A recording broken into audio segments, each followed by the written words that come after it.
नमस्कार. मी सोनाली रवींद्र खलोकार, सावित्री शक्तीपीठ, पुणे, महाराष्ट्र, शाखा परतवाडा. 11 एप्रिल 2026 महात्मा फुले यांची 200वी जयंती शुभारंभ होत आहे. त्यानिमित्ताने महात्मा फुले यांनी त्या काळी अखंडाद्वारे जे मोठे प्रबोधनात्मक कार्य केले ते आजही उपयुक्त आहे. ऐका त्यापैकी एक अखंड व त्याचा अर्थ. धनाढ्य आळशी जुवेबाज होती, चोरून खेळती एकीकडे. डाव जिंकिताचं बक्षिसे वेश्यास, खाऊ चोंबड्यास सर्व काळ. द्रव्य हरताचं शेतावर पाळी, सर्व देई बळी घरासह.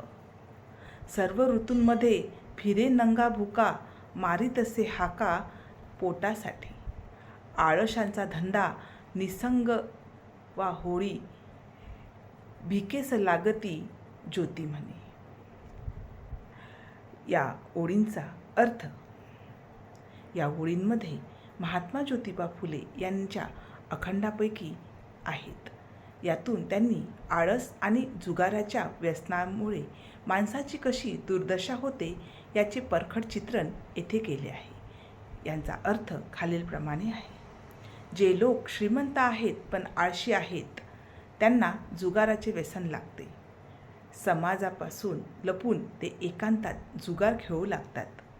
जुगारात जेव्हा ते पैसे जिंकतात तेव्हा ते पैसे वेश्यांवर उधळतात आणि त्याच्या आजूबाजूला असणाऱ्या लाडघोट्या म्हणजेच चोंबड्या लोकांना पार्ट्या देतात. आपला पैसा वाया घालवतात. पण जेव्हा ते जुगारात पैसा हारू लागतात तेव्हा त्यांची नजर स्वतःच्या शेतीवर जाते. जुगारापायी ते आपली शेती आणि शेवटी राहते घरसुद्धा गमावून बसतात. सर्वस्व गमावल्यानंतर त्यांच्यावर इतकी वाईट वेळ येते की कोणत्याही ऋतूत त्यांच्या अंगावर पुरेसे कपडे नसतात आणि पोट भरण्यासाठी त्यांना अन्नावाचून दारोदार फिरावे लागते. महात्मा फुले म्हणतात की आळशी माणसाचे हे वागणे त्याला पूर्णपणे उद्ध्वस्त करते. शेवटी असा माणूस कुणाचेही सहाय्य न उरल्यामुळे पूर्णपणे एकाकी होतो आणि त्याच्यावर भीक मागण्याची वेळ येते. थोडक्यात सांगायचे तर आळस आणि जुगार माणसाला श्रीमंतीतून थेट भिकेला लावतात, असा इशारा महात्मा फुलेंनी या ओळीतून दिलेला आहे. महात्मा फुले यांनी दिलेला संदेश आजही उपयुक्त आहे.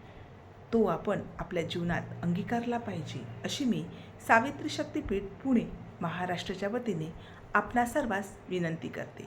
जय ज्योती, जय सावित्री.